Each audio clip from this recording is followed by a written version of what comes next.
اعوذ باللہ من الشیطان الرجیم بسم اللہ الرحمن الرحیم۔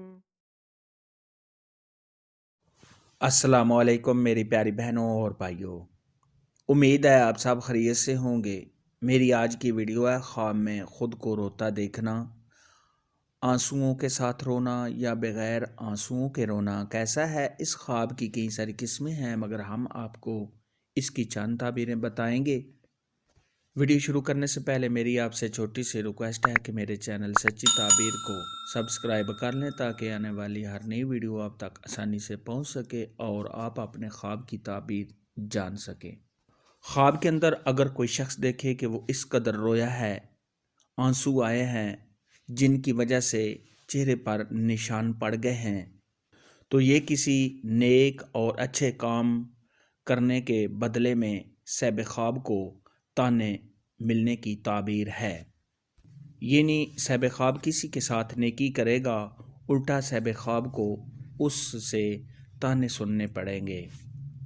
حضرت سیدنا ابراہیم کرمانی رحمۃ اللہ علیہ نے ارشاد فرمایا ہے کہ خواب کے اندر رونا تو یہ اللہ تبارک و تعالیٰ کی طرف سے بخشش اور خوشی کی دلیل ہے۔ یعنی صاحب خواب کو آنے والے وقت میں بہت زیادہ خوشیاں حاصل ہونے، پریشانیوں کے دور ہونے، دلی مقاصد کے پورا ہونے اور تمام رنج و غم سے چھٹکارا حاصل ہونے کی علامت ہے۔ خواب کے اندر اگر کوئی شخص دیکھے کہ وہ کسی اچھی محفل میں بیٹھا ہے، وہ رویا ہے یا صاحب خواب قرآن پاک پڑھ رہا ہے اور پھر صاحب خواب رویا ہے، تو یہ صاحب خواب پر اللہ تبارک و تعالیٰ کی خاص رحمت نازل ہونے، صاحب خواب پر اللہ تبارک و تعالیٰ کا فضل و کرم ہونے، گناہوں سے توبہ کرنے اور صاحب خواب جس مصیبت اور مشکل میں ہے اس کے دور ہونے اور صاحب خواب کو آرام و راحت ملنے کی دلیل ہے۔ خواب کے اندر اگر کوئی شخص دیکھے کہ وہ رویا ہے مگر اس کی آنکھوں سے آنسو نہیں آئے، ویسے رویا ہے، تو یہ صاحب خواب نے اپنی پچھلی زندگی میں جو کام نہیں کیا اس پر افسوس کرنے اور توبہ کرنے کی دلیل ہے۔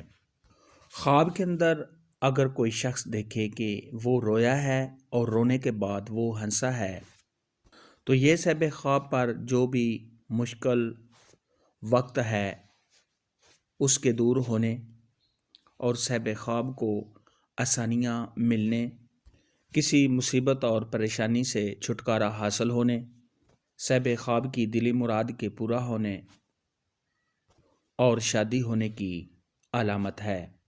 خواب میں رونے کے متعلق آج کی ویڈیو میں اتنا ہی تھا۔ اگر آپ کا کوئی اور خواب ہے جس کی آپ تعبیر جاننا چاہتے ہیں تو نیچے کامنٹ میں مجھے ضرور بتانا۔ میری ویڈیو کو لائک اور شیئر لازمی کرنا۔ اللہ